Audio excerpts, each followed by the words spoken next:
Well, among French writers, certainly Flaubert was, a master. I don't tend to read too many of my contemporaries when I'm writing a novel, because I don't want to get their voices in my head. And earlier, a writer that was also very brave in terms of her subject matter and her dealings, an American writer named Flannery O'Connor, who's a brilliant short story writer, or was. I think probably Dickens, very influential to me, and the American writer John Updike as well. Those are just a few.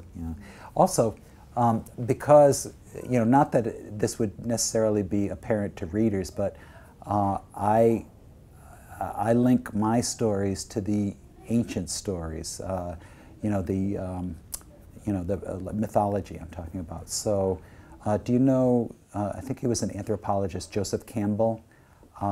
He studied the mythic patterns of different civilizations, in the ancient world, and how there are similarities between, say, the Greek myths and the African myths, and the quest story, that kind of thing.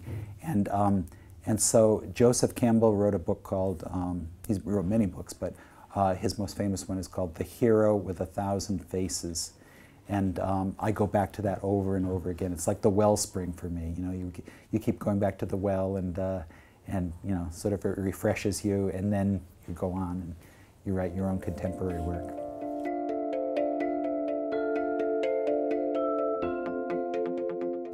I am a feminist, yes. I feel that first of all, I value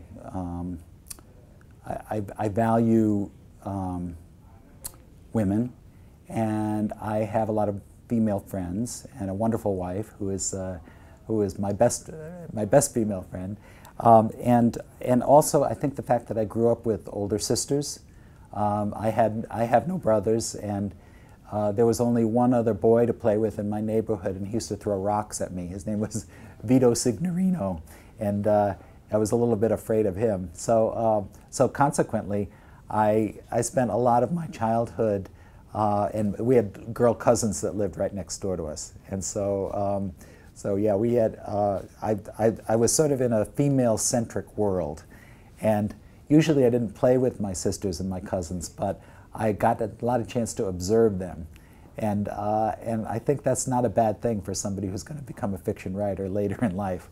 A lot of the things a lot of their behaviors were very weird to me. They were always play acting, making up these stories and so forth.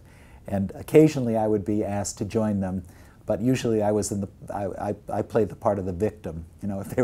If they were playing hospital, they were nurses, and they got to stick pins in my arm, and that would be the vaccinating me. But in general, I was more the observer. And so the female world was not alien to me. And then I think that partly comes from being a high school teacher, which I was for about 25 years. And when it was about maybe 9 or 10 years into the writing, into my teaching of high school kids, that I began to write fiction.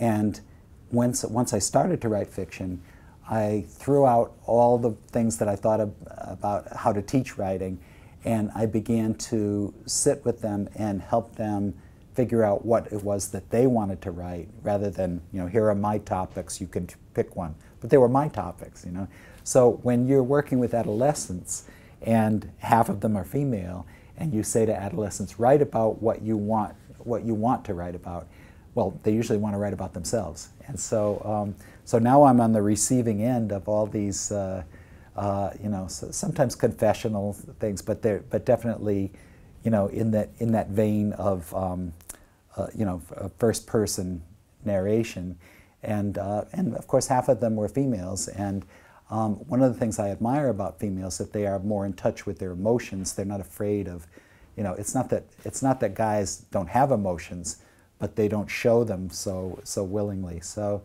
Yeah, so that, I think that opened the door to my being able, all of those things opened the door to my being able to write about women and also as women.